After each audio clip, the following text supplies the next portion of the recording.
is being recorded. Please let me know through the chat box if you have any questions throughout the session. We are going to be going over a lot of information. Depending on how many people show up and how many questions we have, we may get through it. We may have to do a second webinar in a couple weeks, but we'll cross that bridge when we get to it. What's going to happen tonight is we will not be exhausting every aspect of academic writing. We are just going to be going over some of the important ones that you need to pay attention to. We will be focusing on the overall process of writing a paper. We'll not specifically focus on rules because at the academic level there are very few hard and fast rules. Different situations, different audiences require different things. So you don't always know what the rules will be. If you're submitting a paper to a journal, the journal will have their own set of rules and requirements. If you're submitting to a professor, the professor will have their own set of rules and requirements. So typically there are no hard and fast rules, but really we're going to talk about strategies to really get academic writing to the next level, to really pull it up to the right level. So the first section we're going to talk about is just in general, what is academic writing? You know, we throw these words around a lot and we don't always know what it is we mean by them. We don't know, as professors, we may not know what we mean. Students don't always know what they mean or what the professor means.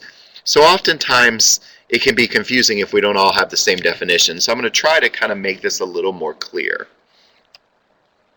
So what academic writing is not. Academic writing is not a loose collection of anecdotal information. Anecdotal information is what you remember, what you are experienced. You know, academic writing is not a summary of your notes from your reading, a remembrance of a time you were spending, you know, hanging out with your friends or something. Academic writing is not only reporting of others' knowledge. What that means is you're not only using research, and oftentimes students get confused on that point, and I've had students who will write an entire paper using nothing but paraphrased information from authors, and that is not academic writing either. What academic writing is the creation of knowledge. It's where you have a point that you want to make, and you're using a collection of references and ideas from people along with your own ideas to create new knowledge, to create something that is original. Now, in a class, this can be an assignment. You know, as a professor, and I know many of you are professors as well, actually both of you are professors as well, so you know that when you read a student's paper, if the student wrote it properly, it's a new original piece of knowledge. That's what we're trying to go for with academic writing. What you are writing in your creation of knowledge is supported by other academics. It's supported by people who have done research. It's supported by people who have done previous writings on the subject, previous philosophies, previous theories. Ultimately, if you publish your information in journals, you're contributing to a larger academic discussion. You are creating a whole field of knowledge that we can all draw from and use in our own research and writings. And then, of course, you're also focusing on problems and solutions. When you are given information, and we're going to talk later about how to read assignments, when you're given an assignment, you are answering that problem with your solution.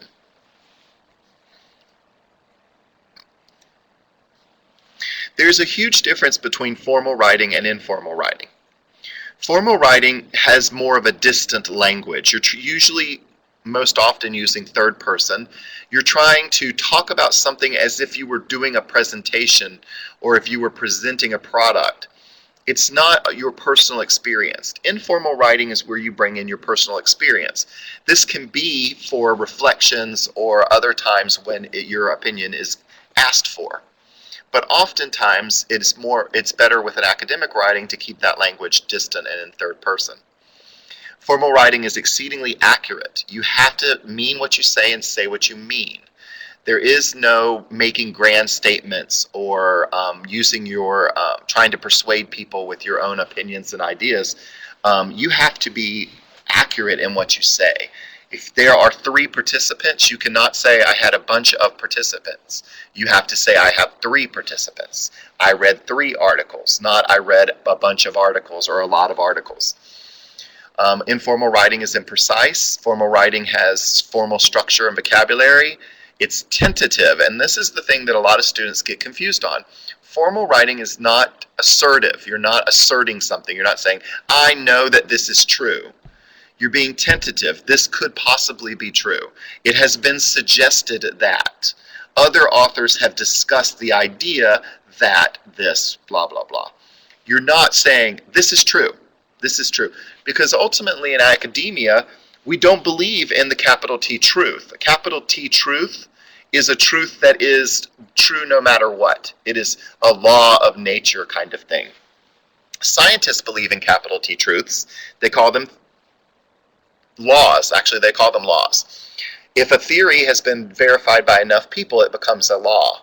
But in social science, there's no such thing. There's no such thing as a capital T, always true in every situation, rule, or statement that you can make. So academic writing tends to then be tentative. There's very few things, even in scientific writing, that you can say is completely true. Academic writing, like I said, is formal, no slang. It's reasoned, you have to use critical thinking. It's impartial, gives a balanced point of view, more than one point of view. You're using authors to back up your ideas. It's logical, there's a flow to it. You are leading the reader through your paper. Don't talk about something the reader doesn't know. Don't presume the reader knows something. You must lay things out for the reader in your organization, in your headings, everything. It's structured and it's supported using academic references. The supported part is really important because you have an idea, you have an argument, you have something you want people to know. You're backing that up. You're creating the new knowledge using knowledge that other people have collected to give yourself credibility. The sources strengthen your writing and give credibility to what you're saying.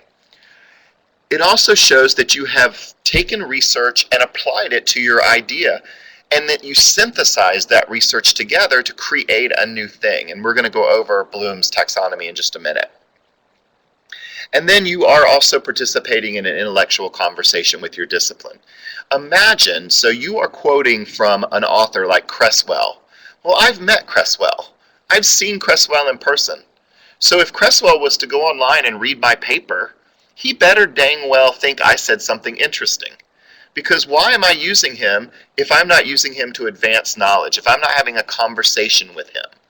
And that's the way you think about your paper. You are using these authors to create a conversation within the intellectual field that you're discussing. In our case, it's leadership.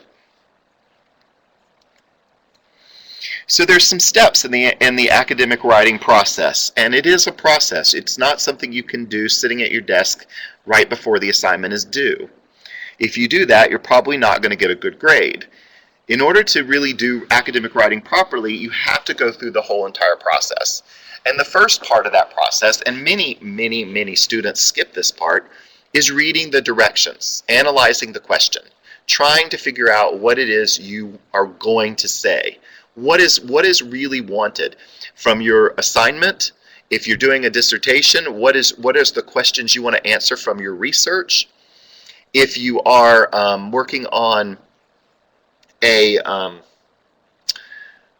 assignment, dissertation, research, I can't remember the third. There was a third, but anyway, I'll come back to it. So you analyze the question. You try to figure out what is being asked. Oh, if you're doing an assignment as well, the rubric is part of that. You look at the rubric. What is the rubric asking of you to do?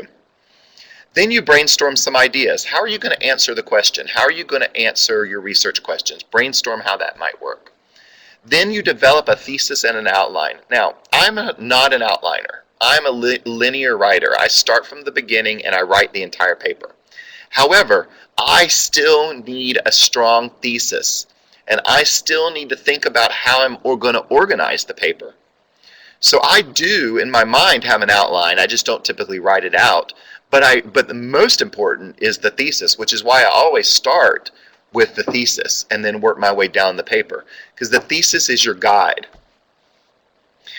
Part of doing outlining, part of developing your thesis is you got to plan to what research you're going to use. You know, how are you going to find out the research you need? Is this a business paper? Are you going to look at business sources? Are you going to look at newspapers? Are you going to look at videos? Or are you going to do academic searches? And if you are, what field are you searching in? Leadership, higher ed? What is the main idea? And then you actually go out and do the research, because you're going to answer the question, and you already know what your thesis is. You already know what you think your answer is. So then you do research. You then sort out the ideas that you found and decide how you're going to build them to answer the question in a way that builds from the start to the finish, and by the end of the paper, your reader will know the answer to the question.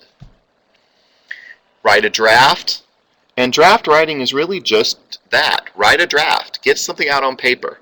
I always write from beginning to end, and then I go back and reread it. If I'm writing a really long paper, like my dissertation, for example, I would start a chapter in the dissertation, and I would write for a while, and then I would have to go because it was time to leave, and I'd go have dinner or something. The next day I'd come back to the dissertation, and I would have to reread everything I wrote in that chapter to get back in the groove again. So part of my first draft and second draft is included in the fact that I typically go back and reread what I had already wrote to get me back in the mood to write again. So to me, that's part of my draft process. But still, when I'm finished, I do go through, review for grammar and mechanics, revise my second draft, and then make sure all of my references are included. And what that means is you want to make sure that if you have a citation in your paper, that there's a reference to match it. And also, there are no references that you're not citing. Students often give away when they're plagiarizing because they have all these references in their reference section, but none of those are cited in the paper. So that typically means they copied the references from some source that they used because they wanted to have all those references in their paper, and that's always not a good idea. So here's the Bloom taxonomy, and Kelly, Dr. Flores uses this in her classes, and she's used so you both may have experienced this before, but for the audience who may watch the video later, I'll go through it. Bloom's has different levels of writing. There are 4 levels: application, analysis, synthesis, and evaluation. He theorized that people, based on the amount of experience they have with research and writing, will write at a certain level. The lowest level, or the beginning level, is application. You typically see application in the undergraduate level. Undergraduates they have a question to answer, they find research, they answer it. This is a lot of this would be a paper that is nothing but citations, would be an application paper. Analysis, in the analysis section, you are trying to figure out an answer, and you're using the research to help you figure out that answer. So you take apart the question into its component parts, and you answer it with the research. So it's the analogy here is you have purple, and you break it up into blue and red, because blue and red together make purple. So you would find information about red, you'd find information about blue, and you would say that makes purple. That's analyzation. That analysis typically can be done at the master's level, and analysis is going to be needed to be done in certain aspects of your paper at the doctoral level as well. You may even see good analysis at the undergraduate level, but typically not until later in the program. But what we really are shooting for is the next 2 levels, the next highest levels, which is synthesis and evaluation. And synthesis is what we really want to do in your paper, especially at the doctoral level. And what that means is you have blue and you have red, and you're going to combine them together to create purple. So this is not the opposite of analysis, which is what this kind of, what this analogy that Dr. Flores gave us does kind of seem like. It's not that at all. It's that you have done an analysis and you've found many different sources to answer the question. So the question is, what color is the sky? You've found 5 writers who write about this color of the sky. You're now going to read all of those writers' work, and you're going to come up with a summary, a synthesis of all of those writers, and you're going to create that into an answer for the question that pulls all of the writing in and includes your ideas to create a new thing, a new knowledge. It's not just a summary of everyone else's knowledge, it's applying the knowledge together and creating a new whole. Evaluation is one step higher than that, and about what's different about the evaluation level is that you are now also talking about whether or not the research is good, whether or not the research is valid. You're comparing the research to other research. So you're saying, Dr. Rankin believes the sky is navy blue, but Dr. Flores says the sky is light blue. 5 other authors agree with Dr. Flores. Therefore, light blue is probably the most likely color of the sky. You're doing an evaluation of what you're reading and then applying that and talking about that in your paper. It's part of the conversation. Okay, really quickly, a little bit about brainstorming. This idea is what got me through my dissertation, so I like to present it whenever I talk about academic writing. Clustering. What is clustering? Clustering is a brainstorming idea. You basically take the main point that you're going to write in your paper, your thesis statement, and you write it in the middle of your paper. Then you start drawing circles around it of the directions that you want to talk about, the other ideas that lead into that. It basically creates a cluster. Starting in the middle, let me pull up my handy dandy pointer. Starting in the middle, which is your thesis, and then your thesis can be divided into 4 arguments. So the first argument has 3 subsections, or 3 things that lead to that argument. The second argument, third argument, fourth argument. Together, they all will move back in to answer the question that you're looking for. This is a great way to figure out what research you're going to do. You're organizing your paper, trying to think of different ways to talk about things, and inevitably it will help you to then go out and do the research and construct the paper. Any questions so far?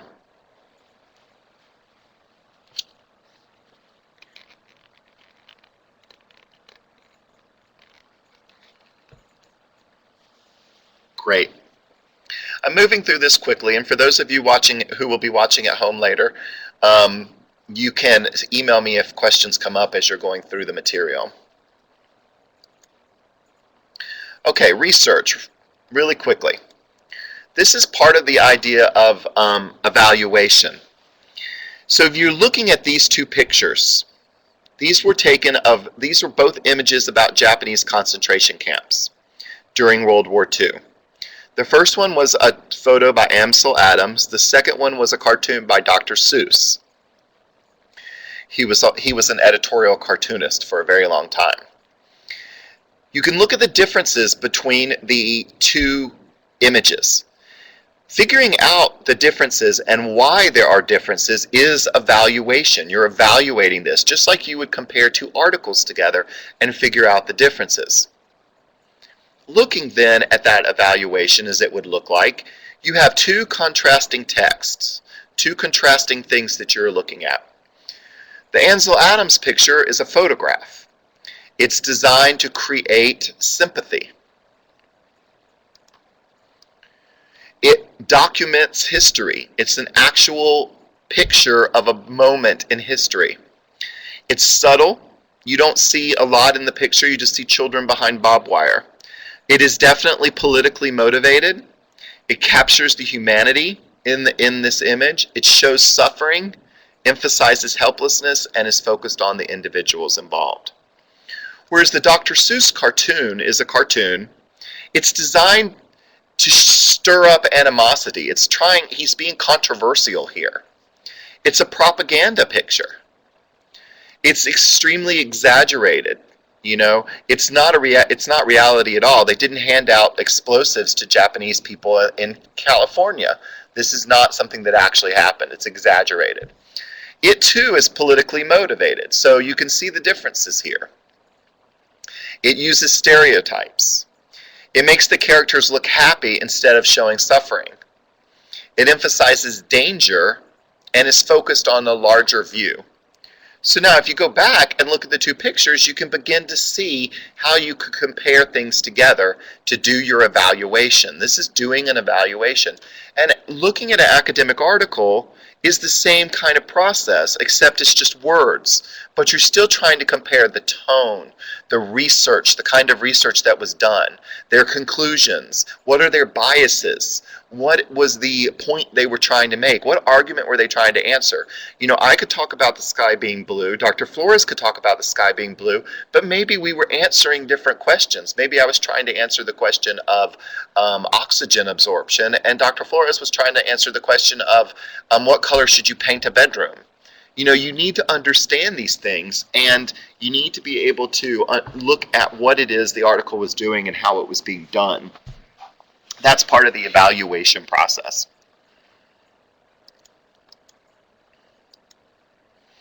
So after you've evaluated the research, or before you've evaluated the research, it's important to create a working thesis. Now, what does that mean, working thesis? Your thesis can change, and it will change. You have to create an initial thesis in order to be able to start your paper.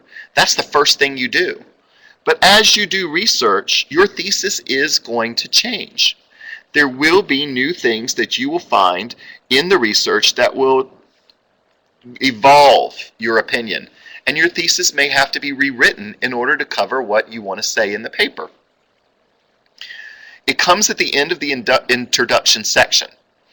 It lets the reader know the point you're making. Now, don't forget, when you're even in academic writing, you are still the writer. You are still the person creating the new knowledge. Therefore, your voice needs to be heard. The thesis is where you tell the reader what you, as the writer, are going to do. It should be specific. A thesis should not be general. A thesis should not be some kind of grand statement that the world would be a lot better if there was more recycling. That's not a thesis. That's a grand statement. You need your thesis to be very specific. The thesis should be used by the reader and by you as a roadmap for the rest of the paper. The thesis should tell me what is coming. Like I said, it evolves, and your paper should not deviate from the thesis. If you have a section in your paper that does not directly answer or go back to the thesis that you're writing about, you need to cut that section out. It's fluff. Students love to use fluff in order to get the word count that they need for their paper. So they'll go on a tangent and talk about some weird idea that they found that they have research for, and they'll talk about that for a whole page. Well, you can see through that very easily because it doesn't relate to the thesis. How is this answering the question? How is this going back to what it is you were trying to do with this paper, with this writing? And the thesis establishes expectations. I was actually talking to Greg earlier about this. Greg, I hope you don't mind me saying this, but I was talking about how if I read something in a thesis, then I expect to see that in the paper. If I read a transition sentence in a paragraph, or the topic sentence in a paragraph, the first sentence or the last sentence, I expect what follows after that to talk about that. I want to see these things. If I read something, I want it to be followed up. And that's the real work of the thesis, is to let the reader know what they're expecting to read.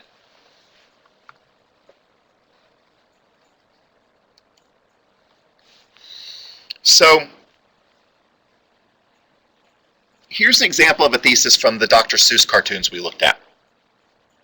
Dr. Seuss's propaganda cartoons during World War II reduced Japanese Americans to stereotypes, played on the fears of the American public during a time of war, and focused on the broad general issues of the situation rather than the individual circumstances of the people involved. That would be a thesis that you would use to talk about this cartoon that you saw.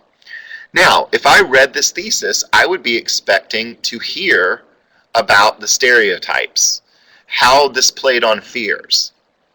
What does that mean when it focuses only on the broad? What does that mean? What are the generalized issues of the situations? How is that different from the individual circumstances of the people? That would be what I was expecting to see in this paper. If those weren't addressed in the paper, then this thesis did not live up to the promise, or the paper did not live up to the promise in the thesis. So your thesis really should sum up what you are actually going to talk about in the paper. Okay, so now we're switching gears a little bit. I'm going to go through some tips, some writing tips. So this is where it will help you with getting some ideas about things. And if you email me after the presentation, I'll be glad to send you a copy of the PowerPoint as well. Okay, here is something that I see all the time, drives me absolutely nuts. An academic paragraph should have one idea that is introduced and developed. Typically, you want 2 to 3 paragraphs per page. You don't want just one paragraph on a page. You want solid paragraphs, 3, 4, 5, 6 sentences that really build out and flesh out the idea. There's a topic sentence, which is usually the first sentence that tells you what you're going to talk about in the paragraph. All the sentences in the paragraph relate back to that main idea in a logical way. And then you have a transition sentence at the end of the paragraph that then helps you to flow logically to the next paragraph. The in-text references in your paragraph should support the paragraph. They should be a part of the paragraph of the whole conversation about this topic sentence. Each little paragraph is a mini version of your whole entire paper. It has a topic or a thesis, it has research and support, and it has your idea or your summary and conclusions. That is a mini, every paragraph is a mini conversation, a mini paper that you're having. The pie formula is a really good way to illustrate. I like to use layers, but I found this and I thought, this could be a good analogy because people don't always get the layers. The pie formula, have a point, illustrate your point using research, explain the research and how it makes your point. So the E, everybody does the P and I. I see P and I everywhere. Everybody does the P and I. That'll haunt me later. The E, the explanation, is the part that is often left out of student writing. Why did you use this quote? What does this quote mean? What does this paraphrase mean? Because we don't use quotes in the doctoral program, so I'll say paraphrase. What does the paraphrase mean? Why did you bring in this research? What the heck does it have to do? It's not enough to make your point and then back it up with research. You've got to explain the connection. The reader does not always know what you were thinking in your mind when you pulled that research in the first place. They need to see the connection being illustrated. They need to understand the connections between the different authors you're using and between your idea and the research that you found. That's the explanation part. And it doesn't mean that the first sentence is your point, the next 2 sentences are your paraphrases, and the third sentence is your explanation. Explanation can be used all through the illustration process to guide the reader through the research that you found. It does not just have to be a summary sentence at the end. Any questions about the pie formula?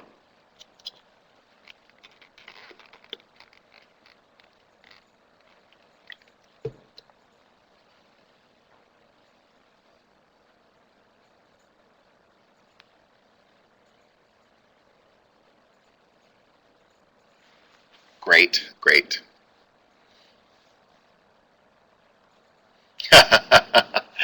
Yes, I did actually. Okay, so academic conventions. These are just general strategies, general things that you can almost always find in an academic work. Now, it's not always true. If you're in the field of counseling, you will often find papers written in first person. We do not do that in this field of leadership as much, and we definitely don't do it at the City University. So you do in general want to avoid as much as possible using any kind of personal pronoun. And if you're at City U, which you both are, then you definitely want to avoid it. You don't want to use I, we, or you. You also don't want to use contractions. Isn't, there, wasn't. I've often found that it's been hard after doing my dissertation to actually go back to using contractions again.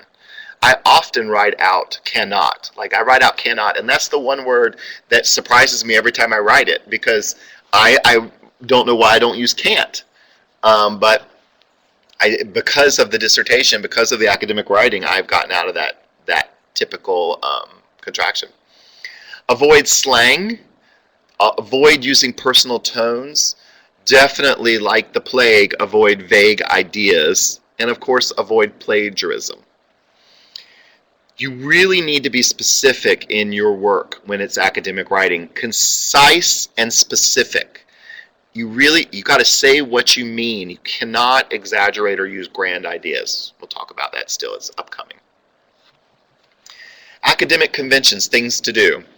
You want to address both sides of an argument. If there is another side to an argument, you should know it and be able to talk about it, whether or not it's right or wrong or whatever.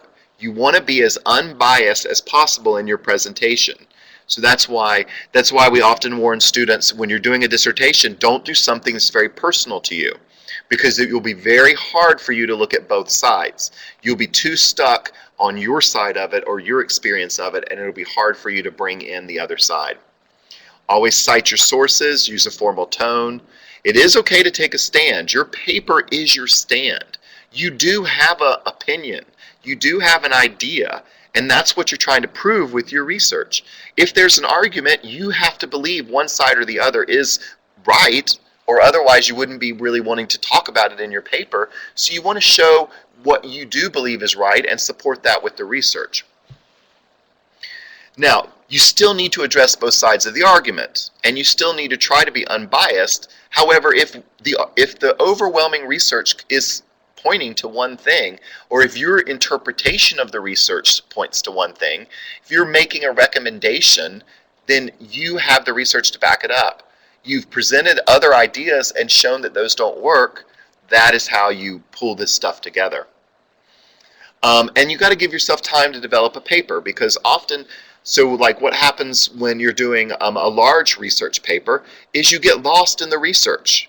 You start running down rabbit holes, or one of the key areas of research that you wanted to use in your paper turns out to not work at all because you go in a different direction. So give yourself time to be able to go down these rabbit holes, see what's at the bottom, and then decide if you want to put it in your paper. You know, it may completely change the nature of your paper, may move you in a completely different direction, and you need to be prepared for that, because if you're not, then your paper will be stilted. You'll be trying to force your paper to be something that it isn't, and you don't want to go down that road. Transitions, transitions, transitions, transitions. You've got to have transitions in your paper. Your paper is a journey. It's guiding the reader. You can't switch abruptly from one thing to another. You can't talk about something that happened way earlier in the paper and refer to it like everybody knows it as a fact. You have to be transitioning. It has to lead the reader through. You can use words or sentences to bridge ideas. First, second, obviously, in addition, nevertheless, in contrast, furthermore, therefore. You're telling the reader where your argument is going. You know, I've talked about this. Nevertheless, someone else has talked about that. Furthermore, somebody talked about this. Therefore, this is true. You're leading the reader through the discussion. The reader knows what you're doing. Presenting random ideas or random data or having whole paragraphs that aren't connected confuses the reader and makes the reader have to try to figure out what the heck you were trying to say. And I'll tell you now, if you're working with a professor, your professor is reading 30 to 40 papers, they're not going to take the time to figure out what the heck you're trying to say. They're just going to give you a bad grade. It should be smooth. I can read through a well-written paper exceedingly fast because it flows. I can see from the topic sentence what's going to be talked about, and I can see from the concluding sentence where we're going from there to the next paragraph.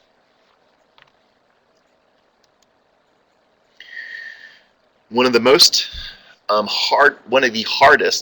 hardest thing to do in an academic paper is cutting your words. It's like separation anxiety. You've written the best page in the world, but then you go back and read it and you realize, I really need to cut some of this. I really need to get this more concise. You're going to have to get rid of your words. You can't love them to the point that you won't part with them. You have to be able to cut down your work.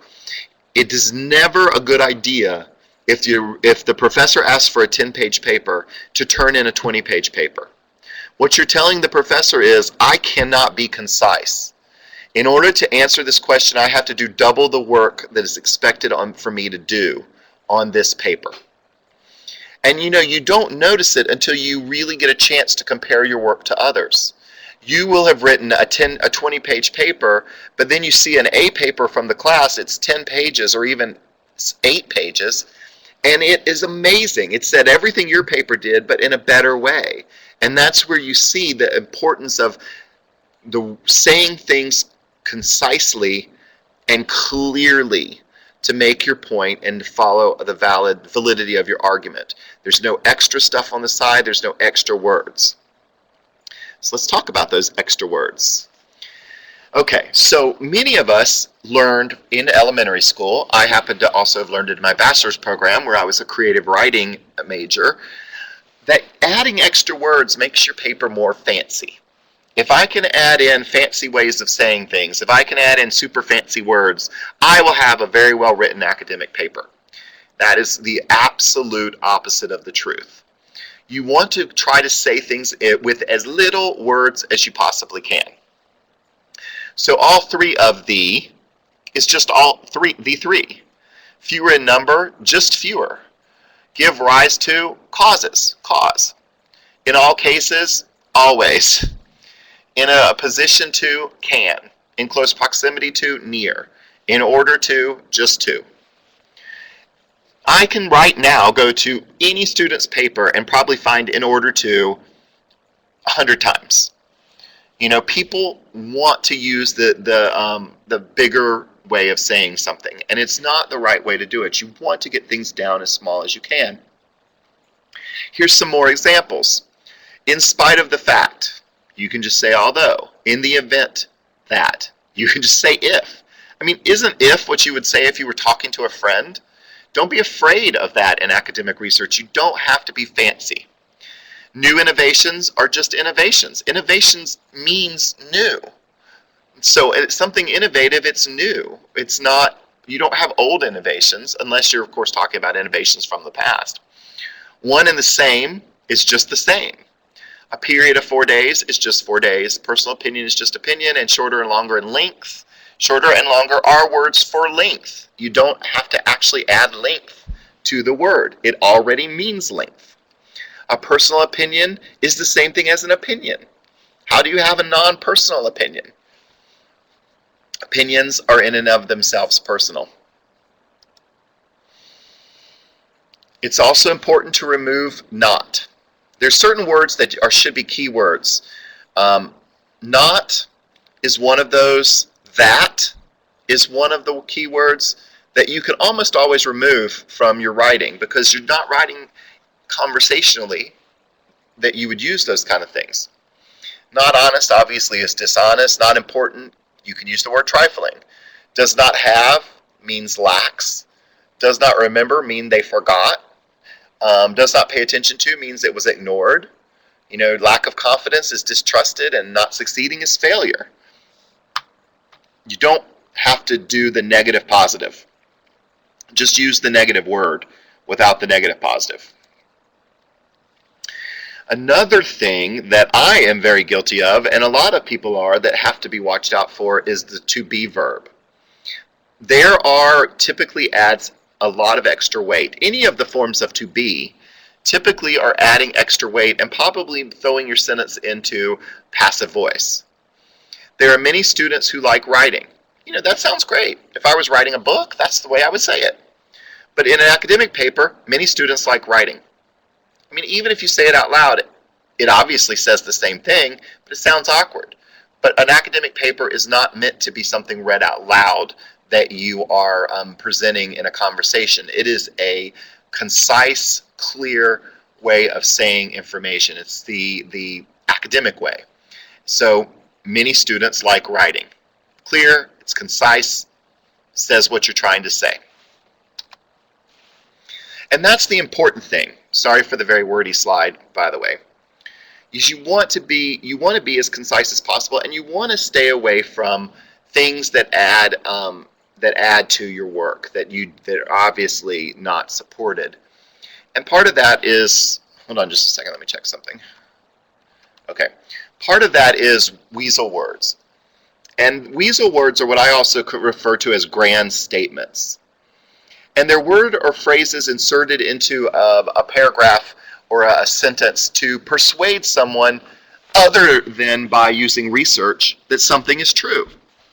I would say that if we took 40 papers from students in the doctoral program, I would imagine the introduction of those 40 papers probably includes at least one or two weasel words in it, trying to get people to believe these grand ideas because that's the basis of the paper. So some examples. It's perfectly obvious to anyone with a modicum of sense that the UK has never had such an incompetent prime minister. Okay, obviously, you're not supporting that. That's only opinion. And it's not only opinion, but it's opinion where you're trying to get everybody to feel like they're a part of it. You know, I may not believe that, but it's perfectly obvious to anyone who has any sense. But that's a kind of easy one. The second sentence is much more complicated. We can't go on using up the Earth's resources at the rate and expect mankind to survive as a civilized species beyond the 21st century. This much is manifestly clear. Okay, that sounds very academic. That sounds like, ooh, you know, that's really, you know, a good paper. If I was grading this paper, I would immediately see this and write citation. You know, where is this coming from? How are you saying it? But see, what happens is people go in here and they use words like we. So who is we? Is we everyone in the whole world? Is we you and your friends? Who is we? Our society also creates this idea of the us-them divide. So we know what's going on, but our society doesn't. Our society isn't going to survive.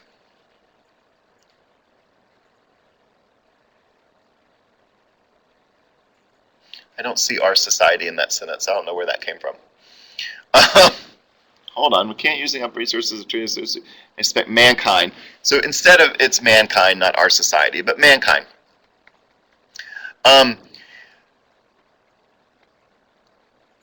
Don't include undefined pronouns in your work. It's really important. This is a really, really bad choice too. It's not a pronoun, but it is a bad choice of words because it basically is, it's undefined. Using any kind of undefined word is not good. Clearly, obviously, without doubt, these are judgment words. Anytime you use the word should, a red alarm should go off in your head. Should is a judgment word. It's a weasel word. You're saying something hidden, and what you're saying is, this is the way to do it. This is how it should be done. It's a judgment word. It's not based in academics. Okay, writing in depth, talking about things in a deeper way. The difference between an argument and an assertion. One of the ways to tell whether an argument is good is through a syllogism. And basically what that does is you are trying to understand the argument, the premises and the conclusion of an argument. And you should be doing this when you're thinking about the papers you're reading, the articles you're reading, and when you're writing your own paper. How are you building the logic of the argument in your paper? So here's the first one. Premise. Whales are mammals. All mammals suckle their young. Therefore, whales suckle their young. You've built a case. You've defined that whales are mammals. You've defined that mammals suckle their young. And then your conclusion is whales must suckle their young. In this case, that is good. That's a good conclusion. But you can see that just because it has a valid form does not mean that it's a valid argument. All birds fly. Well, right there, that's not true. So the research, if you did research to make this argument, your research has failed you. The emu is a bird, therefore emus can fly. You'll see this a lot in writing where people make up connections because they use grand statements. They use weasel words to assume something is true, then connect it to something in the research, and then use that to make a point that is completely not supported.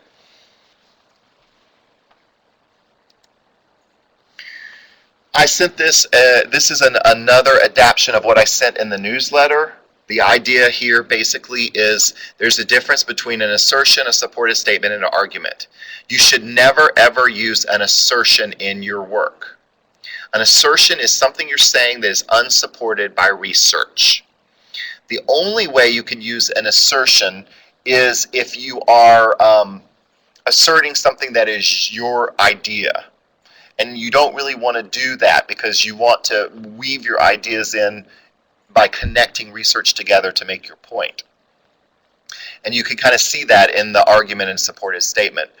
So between 1945 and 1980, the Australian Senate prevented the Labour Party from governing effectively by persistently failing to pass important legislation. I would read that and I would be like, that's not true. You haven't proved that. I don't know what you're talking about. If this was the last sentence of a paragraph that had all the research in it, then I might say, okay, I can buy that. The better way to say it is the supported statement. Between 1945 and 1980, blah, blah, blah, blah, blah, important legislation. Brown and Smith. Okay, this is an APA format, FYI. Brown and Smith. So I see two authors must have asserted this. So, okay, that's a supported statement. I can buy it. I'll move on. The better way to say it, though, again, you're leading the reader. You're explaining to the reader what it is you're trying to get them to understand. And that is an argument, and that is the best way to present information.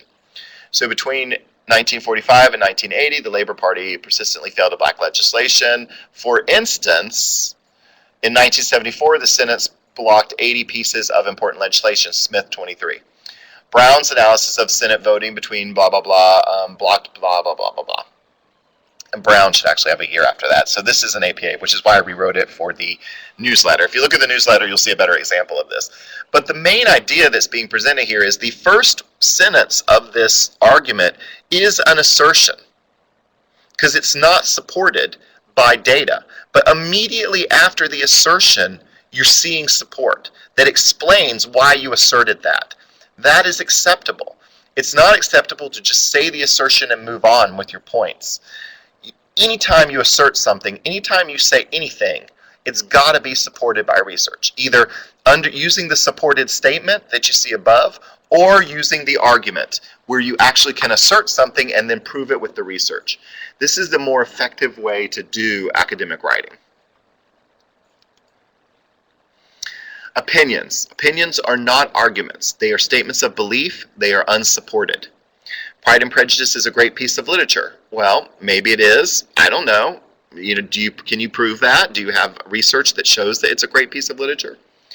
Coral reefs have degraded since Europeans introduced farming along the tropical coastline. Okay. Has that been proven? Has there been a causality study? Have they actually done scientific research to prove that to be true? Business has a responsibility only to its stakeholders. Now, this is what you'll see a lot in student papers and in writing that is not really what it needs to be. This is an opinion that looks like it makes sense. Well, of course, business has a responsibility to its stakeholders. Of course it does. That's common knowledge. Everybody knows that. It's still an opinion. It is not a fact, and you're stating it like it is a fact. And when you state something like it's a fact, you are then misleading your readers into believing that this is something true. And then so therefore, if you're going to state a fact like this, you have to back it up with research. Now, opinions can form part of an argument if evidence and reasoning is supplied. It's got to build on that. You really need to see where this opinion or where these ideas are coming from. This is where I'm saying you still have a voice in your paper, but you need your voice to be supported by the research. If you're going to make a statement that business has a responsibility to its shareholders, you're going to need research that shows that either directly after this statement or before the statement.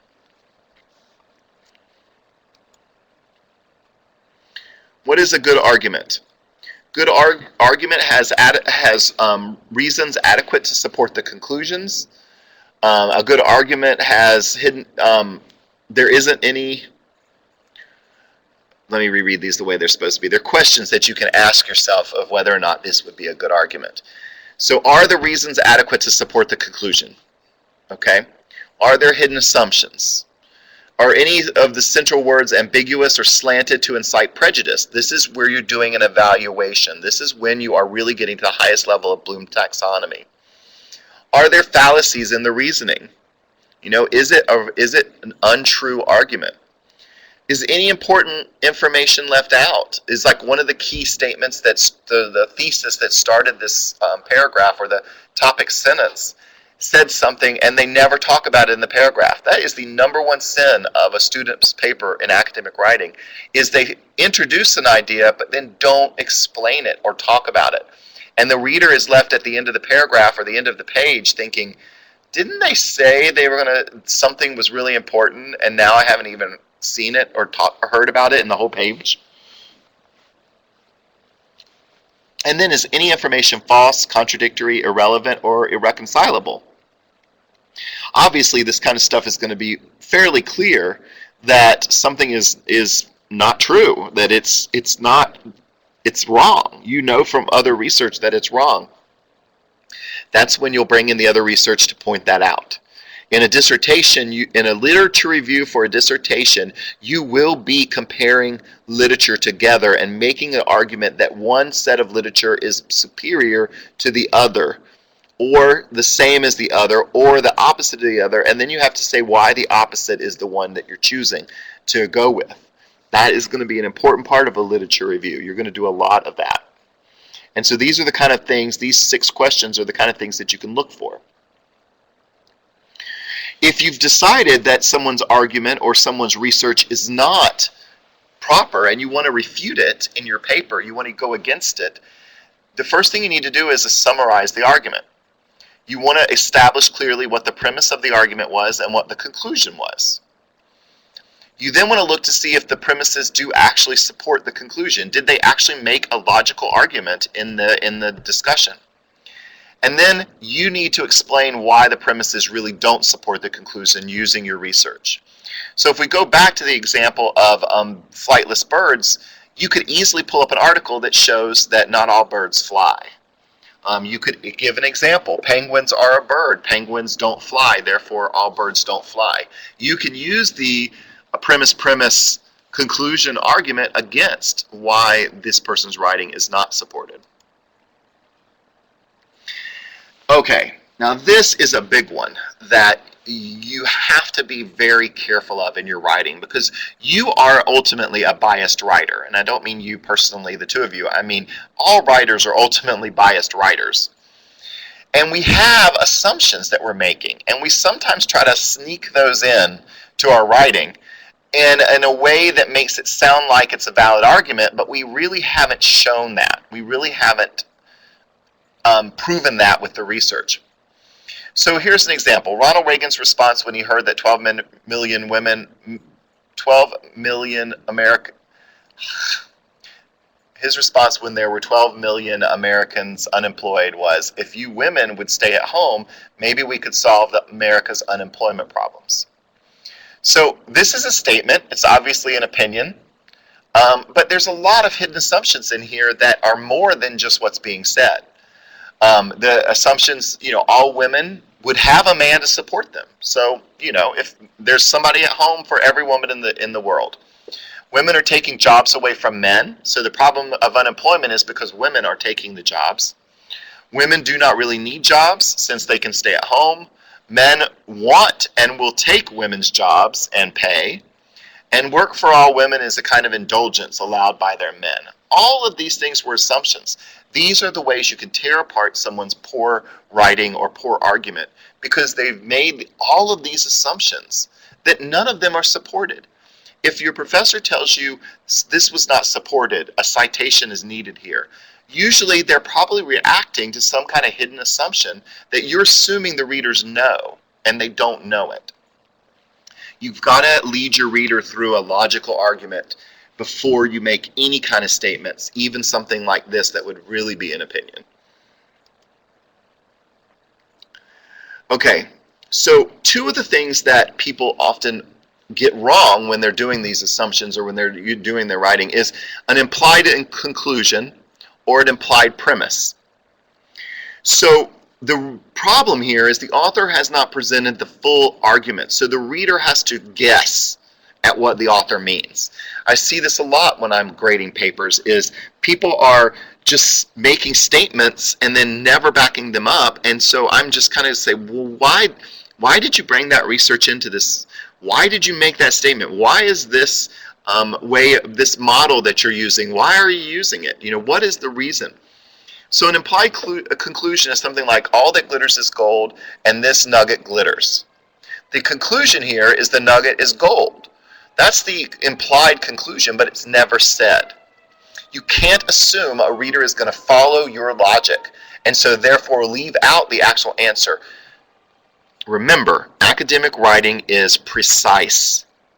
You need to be precise. If you want to say the nugget is gold, then you say something like, this is a gold nugget. I know that because it glitters, and all gold glitters. Citation. And of course you would use I. But that's how you would phrase that in a way that the conclusion is clear. All gold nuggets glitter. Citation. The nugget that I found yesterday glitters as well. Statement. Therefore, the nugget could be, because you want to be tentative, gold. Again, that's a good example. You want to be tentative. You don't want to say it's gold because it could be something else, but you want to be tentative. Okay. Implied premises. This is a good one. A technician knows perfectly well what is wrong with the computer. It only has 2 megabytes of RAM, and the owner is trying to run programs that require 4 megabytes of RAM. So the technician goes to the customer and she says, your computer is not working well because it only has 2 megabytes of RAM. What's wrong with that? What's wrong with that statement? It is the truth. It is a true statement. You could cite it with research. The problem is, the premise is implied. So the premise is, if you want to run programs that are loaded on this machine, you need 4 megabytes. It was never explained to the customer how this expert got to the conclusion that they made. The premise or the setup for the conclusion was not presented. So the logical argument that would lead the reader to know what was meant by this statement was not presented. Therefore, it was implied, and you want to avoid that. Let me see how much more I have to do here. I've got a few more slides. If you can stay around, I'm going to go ahead and keep going here because it's not that many more. If you can stay around, that would be great. If you can't, I will record this, and you can just come in at an hour and pick up where we left off. I can understand. I want to respect people's time, but I am going to go ahead and push through. I think we have about 15 more minutes of slides to go through. Okay. Literature review. A literature review is one way to grasp an argument because you're writing out an argument in a very long form. You're pulling in a lot of research to support you. By the end of the literature review, you should have a very strong idea of what the thesis is. It should be well supported by the literature review so that you can actually then make a few statements after your literature review in your dissertation to show what it is you're going to do and what it means that when you do it. Okay, parallelism. This is Dr. Flores's big one. She hates this. So what is parallelism? Parallelism is when you have a list of things, you need to make sure that they are in the same form. So this first sentence, if you really want to be a good doctor, you must study hard, critically think about your medical literature, and you should be a good listener. That sounds okay when I'm saying it out loud. The problem is it's not parallel, and it's not an example of good writing. If you want to be a good doctor, you must study hard, listen well, and think critically about medical literature. So these are imperatives. You're telling them what to do. Study hard, listen well, think critically. All the same format. That's parallel. Or you could say, if you want to be a good doctor, you must be a good student, a good listener, a critical thinker. Noun, noun, noun. It's parallel. You want to be sure to stick to that parallelism. The same is true for numbered lists. If you're saying 1, establish measurements, 2, pattern measurements, 3, develop interventions, and 4, the dissemination of successful interventions, You see this a lot. You'd be surprised. You want to be parallel. You want to make sure that what you're saying matches. Establish measurement instruments, measuring patterns, developing interventions, and disseminating successful interventions to other settings. You're using ing words to start each of those phrases. Even though the phrases may have more or less words, you're still starting them the same way, and therefore they're parallel. Okay, this is for reading your assignments when you have an assignment in class. It's important that you understand exactly what your professor is looking for in the assignment. If you misunderstand one word of an assignment, it can throw you completely off track, and you can completely do the wrong assignment and get an F. Even though you did a 10-page paper, you completely missed the point of the assignment. So there's some key words that you can look for in instructions to help you really hone in on what it is that you're looking at. So analyzing questions is a form of evaluation. You want to look for the instructions. What are the instruction words? Do they want you to discuss? Do they want you to identify? Do they want you to compare and contrast? Do they want you to evaluate? What is the key word that's telling you what to do? Then you want to look at the conditions. What are the instructions that you are given? Do you have to find two things? Do you have to refer to class? Do you have to just do an outline instead of a paper? Do they want examples? Do they want examples from your life? Do they want examples from the research? What is it they're looking for? And then look at the content words of the topic areas that need to be covered. If they say that they want a study of the 4 different ways to peel an apple, then you need to find 4 different ways to peel an apple. That's the key word. The key word is apple. Peeling. Search for those key words. You'll find the research that will help you. Critical thinking. People are always told in their papers, you're showing little evidence of critical thinking. You need to think critically. That's a common, it used to be a common in my paper as well. But what is critical thinking? Critical thinking is thinking that is well and applies sound intellectual standards.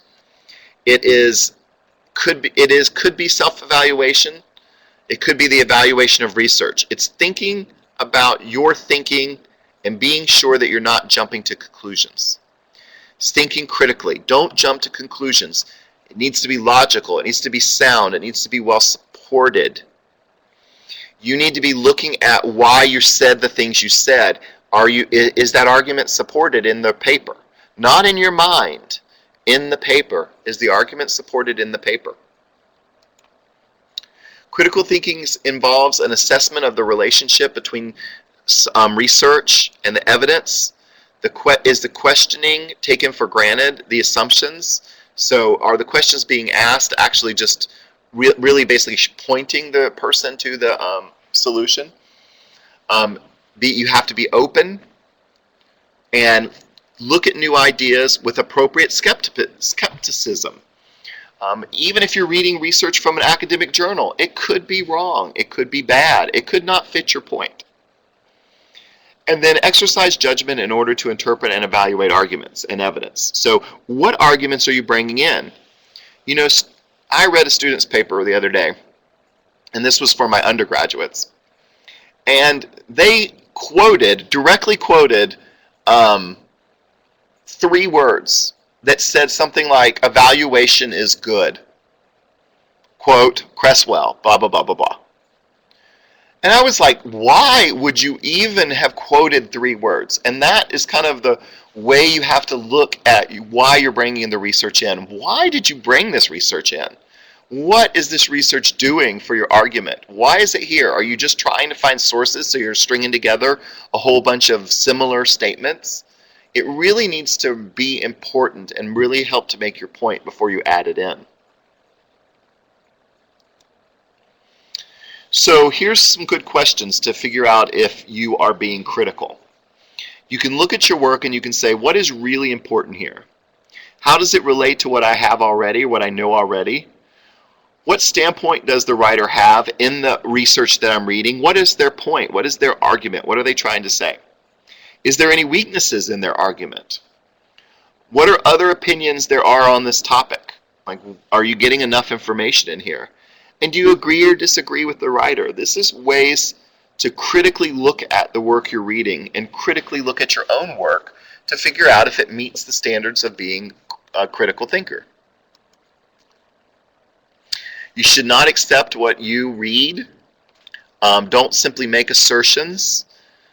You base your argument on evidence and sound reasoning. You identify flaws and weaknesses. You recognize your own assumptions and prejudices, and you develop a reasoned logical argument. These are the definitions of a critical thinker. So you can reflect on your own self and your own writing to see if you achieve these in your writing. Pitfalls, just a few pitfalls really quickly.